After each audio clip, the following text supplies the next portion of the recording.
Praise the Lord. വേഗം പ്രവേശിക്കുന്ന നാമത്തിലുള്ള സ്നേഹം നിർത്തെ എല്ലാ ദൈവം അറിയിക്കുന്നു. അനുഗ്രഹിക്കപ്പെട്ട ദിവസം ദൈവം ഷെറിയ ദൈവന്റെ മനസ്സിലേക്ക് തന്ന വാക്യം ലൂക്കോസ് 17:15. അവരിൽ ഒരുത്തൻ തനിക്ക് സൗഖ്യം വന്നത് കണ്ട് ഉച്ചത്തിൽ ദൈവത്തെ മഹത്വപ്പെടുത്തിക്കൊണ്ട് മടങ്ങി വന്ന് അവന്റെ കാൽക്കൽ വീണു അവന് നന്ദി പറഞ്ഞു. ആമേൻ. അനുഗ്രഹിക്കപ്പെട്ട തിരുവചനങ്ങളെ, ഇത് നമ്മുടെ ജീവിതത്തിൽ ദൈവം തന്നതിനായി നമുക്ക് ദൈവത്തിന് നന്ദി പറയാം. ഈ ഒരു വചനത്തിന് നമ്മൾ സാരാംശം നോക്കുകയാണെങ്കിൽ, കർത്താവ് യെരുശലേമിലേക്ക് യാത്ര പോകുന്ന സമയത്ത് ശമരിയയ്ക്കും ഗലീലയിലേക്കും ഇടയ്ക്കിടെ ഒരു 10 കുഷ്ഠരോഗികളെ കാണുന്ന ഒരു സന്ദർഭമായി ഈ ഒരു വാക്യത്തിലൂടെ, ഈ ഒരു വചനത്തിലൂടെ വ്യക്തമാക്കുന്നത്. ആ കാണുന്ന സമയത്ത് കുഷ്ഠരോഗികൾ വന്ന് കർത്താവിനോട് അപേക്ഷിക്കുക, യാചിക്കുക, കർത്താവെ ഞങ്ങളെ സൗഖ്യമാക്കണമേ എന്ന് പറഞ്ഞ് റിക്വസ്റ്റ് ചെയ്യുക, അല്ലെ? കർത്താവിനോട് റിക്വസ്റ്റ് ചെയ്യുക. കാരണം നമുക്കറിയാം, കുഷ്ഠരോഗം എന്നൊക്കെ പറയുമ്പോൾ ഒരു മാനുഷ്യമായ രീതിയിൽ, എസ്പെഷ്യലി അന്നത്തെ കാലത്തൊന്നും ഒരു മെഡിസിനോ കാര്യങ്ങളോ ഒന്നും കിട്ടാതെ ആ ഒരു കുഷ്ഠരോഗത്തിൽ തന്നെ മരണപ്പെട്ടു പോകുന്ന ഒരു അനുഭവം, അല്ലെ? അങ്ങനെ ഒരു രോഗത്തിന്റെ അടിമകളായി നിൽക്കുന്ന വ്യക്തിജീവിതങ്ങളാണ് 10 പേര് ഒരുപോലെ വന്ന് കർത്താവിനോട് ചോദിക്കുക. കർത്താവോടെ ജാതിയോ മതമോ ഒന്നും ചോദിക്കാതെ, കുലമോ അല്ലെങ്കിൽ എത്ര പേരുണ്ട്, എങ്ങനെ ദൈവത്തെ അറിയുമോ ഒന്നും ചോദിക്കാതെ അവരെ ആ റിക്വസ്റ്റിന്മേൽ കർത്താവ് മനസ്സറിഞ്ഞ് അവരോട് പറയുക, നിങ്ങൾ നിങ്ങളെ തന്നെ പോയി കൊണ്ടുപോയി പുരോഹിതന്മാർക്ക് കാണിക്കാൻ പറഞ്ഞു വിടുക, അല്ലെ? അവർ പോകുമ്പോൾ തന്നെ എന്താ അവിടെ സംഭവിക്കുന്നത്? കർത്താവിൻ്റെ ഒരു വലിയ വിട്ടുതൽ, ഒരു സൗഖ്യം അവർ പ്രാപിക്കുക.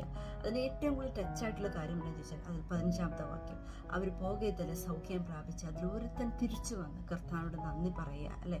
ഏറ്റവും അത് കവിണ്ണ് വീണ്, അവരുടെ കാലിൽ കവിണ്ണ് വീണ് അവന് നന്ദി പറയുക. എന്തുകൊണ്ടാണ്? കുഷ്ഠരോഗം എന്നുള്ളത് ഒരിക്കലും അതൊരു മാറാ രോഗമാണ്. ആ രോഗം വന്ന വ്യക്തി മരണത്തോടെ മാത്രമേ അത് മാറ്റപ്പെടുകയുള്ളൂ, അല്ലാതെ അവരുടെ മുന്നിൽ ഒരു സൗഖ്യം കിട്ടത്തില്ല. പക്ഷേ കർത്താവിൻ്റെ ഒരു ഒറ്റ വാക്കിന്മേൽ പോകുവാൻ പറഞ്ഞ ആ ഒരു അത് അനുസരിച്ചതിൻ്റെ ബേസിൽ അവരുടെ ജീവിതത്തിൽ വലിയൊരു സൗഖ്യം കിട്ടുകയല്ലേ. പക്ഷേ 9 പേര് ദൈവം തൻ്റെ ജീവിതത്തിൽ തന്ന ആ അനുഗ്രഹം അല്ലെങ്കിൽ ആ ഒരു സൗഖ്യം, കാരണം ഒരു മനുഷ്യന് കൊടുക്കാൻ വയ്യാത്തൊരു സൗഖ്യം അവിടെ അവർക്ക് ലഭിച്ചതെന്ന് വ്യക്തമായിട്ട് അറിയാമെന്നിട്ട് പോലും അവർ മടങ്ങി വന്ന് കർത്താവിന് ഒരു താങ്ക്സ് പോലും പറയാതെ അവർ പോവല്ലേ അവരുടെ വീട്ടിലേക്ക്. അവർക്ക് വേണ്ടപ്പെട്ടവരെ ഒന്ന് ആലോചിക്കണം, അവർ തേടിപ്പോകുന്നത് അത്രയും നാളും അവരെ ഉപേക്ഷിച്ച കുറെ വ്യക്തി ജീവിതങ്ങളുടെ അടുത്തേക്ക് അവർ ഓടിപ്പോകുന്നു. ആ 9 പേരും ചെയ്തത് എന്താ? തൻ്റെ ഫാമിലിയുടെ അടുത്തേക്കായിരിക്കണം പോയത്. കാരണം തിരിച്ചു വരാതിരിക്കുകയാണെങ്കിൽ തീർച്ചയായിട്ടും അവർക്ക് ഇഷ്ടപ്പെട്ട വ്യക്തി ജീവിതങ്ങളുടെ അടുത്തേക്കാണ് അവർ ഓടിപ്പോയത്. പക്ഷെ അവരൊന്നും മറന്നുപോയി. കാരണം ഇത്രയും നാളും എല്ലാവരാലും ഉപേക്ഷിക്കപ്പെട്ട്, അല്ലെ, എല്ലാവരാലും മാറ്റപ്പെട്ട്, ആരും വീട്ടിൽ ഉൾക്കൊള്ളാതെ, കൂട്ടുകാരോ വീട്ടുകാരോ നാട്ടുകാരോ ആരും അടുത്ത് വരാതെ മാറ്റി വെച്ചിരുന്ന കുറച്ച് പേരാ, 10 പേരാ. അവര് സൗഖ്യം കിട്ടിയപ്പോൾ അവർക്ക് തന്ന സൗഖ്യദായകനെ മറന്നിട്ട് അവരുടെ ഇഷ്ടപ്രകാരം ഓടിപ്പോകുന്നവരാണ് പോലെ. പക്ഷെ ഒരു വ്യക്തി ജീവിതം മാത്രം മടങ്ങി വന്ന് മറ്റെന്തിനേക്കാൾ കൂടുതലായിട്ട് കർത്താവിന് നന്ദി പറയുക. എന്താ? തൻ്റെ ജീവിതത്തിൽ തന്ന സൗഖ്യത്തെ ഓർത്ത് കർത്താവിന് കമിഴ്ന്ന് വീണ് നന്ദി പറയുന്ന പറഞ്ഞു. കാരണം അതങ്ങനെ പറയുമ്പോൾ നമുക്കറിയാലോ, എക്സ്ട്രീം ലെവൽക്കുള്ളൊരു നന്ദി, ഒരു പ്രകടനമാണ് കമിഴ്ന്ന് വീഴുക എന്ന് പറയുമ്പോൾ തന്നെ. കാരണം തൻ്റെ ജീവിതത്തിൽ ഒരിക്കലും ഒരു വിടുതലില്ല. തൻ്റെ ജീവിതം ഈ കുഷ്ഠരോഗത്തോടെ തന്നെ തീരും, അല്ലെങ്കിൽ ഇതോടെ തന്നെ ഞാൻ മരണപ്പെടും, മാറ്റപ്പെടും, എന്നെ ആരും സ്നേഹിക്കത്തില്ല, കരുതത്തില്ല, എനിക്കൊരു സൗഖ്യം ലഭിക്കത്തില്ല എന്ന് വിധി എഴുതിയ സ്ഥാനത്ത് കർത്താവിൻ്റെ ഒറ്റ വാക്കുകൊണ്ട് സൗഖ്യം പ്രാപിച്ചൊരു ആ 10 പേരിൽ 9 പേരും അത് മറന്നുപോയ സ്ഥാനത്ത് ഒരു വ്യക്തി ജീവിതത്തിൽ തിരിച്ചു വന്ന് കർത്താവിനോട് നന്ദി പറയല്ലേ. ദൈവമക്കളെ, ഈ ഒരു വചനം നമ്മുടെ ജീവിതത്തിൽ നമ്മളൊന്ന് ഏറ്റെടുക്കണം. പലപ്പോഴും നമ്മുടെ ജീവിതത്തിൽ സംഭവിക്കുന്ന തെറ്റല്ലേ? കർത്താവ് പല അസാധ്യങ്ങളെ നമ്മുടെ ജീവിതത്തിൽ സാധ്യമാക്കി തന്നിട്ടുണ്ട്.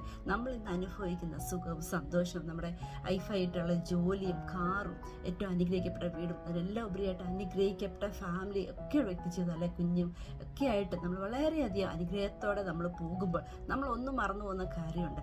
ഇതെല്ലാം ദൈവത്തിൻ്റെ ദാനമാണ്, സ്വന്തമായിട്ട് നമ്മൾ നേടിയതല്ല.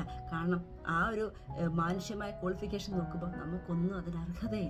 പക്ഷെ പലപ്പോഴും കർത്താവ് നമ്മളോട് മനസ്സലിഞ്ഞ് നമ്മുടെ ജീവിതത്തിൽ ഇതെല്ലാം നമുക്ക് തരുമ്പോൾ പലപ്പോഴും നമ്മൾ ദൈവത്തെ മറന്നല്ലേ നടക്കുന്നത്. അതുകൊണ്ട് തന്നെ ഈ ദിവസങ്ങളിൽ നമ്മളെ തന്നെ ഒന്ന് തിരുത്തണം. കർത്താവിനോടാണ്, പിതാവേ, ഞാൻ എന്തെങ്കിലും രീതിയിൽ കർത്താവിനോട് തെറ്റുകൾ ചെയ്തു കൊടുത്തെങ്കിൽ ക്ഷമിക്കണം. ഞാൻ ഇന്ന് അനുഭവിക്കുന്ന എല്ലാ സുഖവും എല്ലാ സന്തോഷവും എൻ്റെ പിതാവിൻ്റെ ദാനമാണ് എന്ന് പറഞ്ഞ് ആ കർത്താവിൻ്റെ സന്നിധി അല്പസമയം നമ്മുടെ സമയം മാറ്റിവെച്ച് കർത്താവിൻ്റെ പാദപീഠത്തിലേക്ക് നമ്മളൊന്ന് അടുത്ത് ചെല്ലുവാണെങ്കിൽ നമ്മുടെ പിതാവ് എന്തുമാത്രം സന്തോഷിക്കുന്ന അറിയാമോ? കാരണം നമ്മൾക്ക് ദൈവം ദാനമായി തന്നത്, കാരണം കർത്താവിൻ്റെ ദാനമാണ്. ആ ദാനം ഒരിക്കലും കർത്താവ് തിരിച്ച് ആഗ്രഹിക്കുന്നില്ല.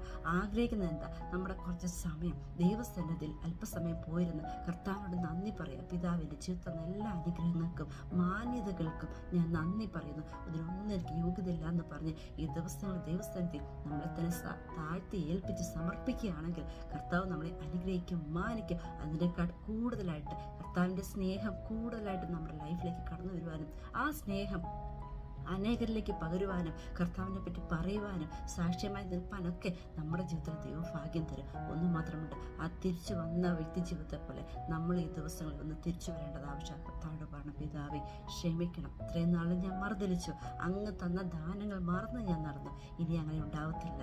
എൻ്റെ ജീവിതത്തിലെ ഓരോ സെക്കൻഡും ഓരോ നിമിഷവും ഞാൻ ദൈവത്തോട് നന്ദിയുള്ളതായി ഞാൻ ജീവിച്ചോളാം എന്ന് പറഞ്ഞ് നമ്മളെ തന്നെ ദൈവസന്നിധിയിൽ സമർപ്പിക്കാൻ തക്കണം നമ്മളൊരു ഉറച്ച തീരുമാനം ഈ ദിവസങ്ങളിൽ എടുക്കണം. കാരണം നമ്മൾ ഇന്ന് അനുഭവിക്കുന്ന എല്ലാ സുഖവും സന്തോഷവും സമാധാനവും നമുക്കറിയാലോ, അനേകരും സമാധാനമില്ലാതെ നടക്കുമ്പോൾ, സമാധാനം തേടി നടക്കുമ്പോൾ നമ്മുടെ പിതാവ് നമുക്ക് ഗിഫ്റ്റായിട്ട് തന്ന സമാധാനമല്ലേ, ആ സമാധാനം നമ്മൾ അനുഭവിക്കുന്നുണ്ടെങ്കിൽ കർത്താവിന് നന്ദിയുള്ള ഹൃദയത്തോടെ ആ സ്ഥലത്തിലിരിക്കാൻ നമ്മളെ തന്നെ സമർപ്പിക്കണം. ഈ വനത്തെ എല്ലാ ദൈവങ്ങളെയും ദൈവം സഹായിക്കട്ടെ. അനുഗ്രഹിക്കപ്പെട്ട ദിവസം എല്ലാവർക്കും പറഞ്ഞുകൊണ്ട് എൻ്റെ വചിച്ചിരിക്കുന്നു. ആമേൻ.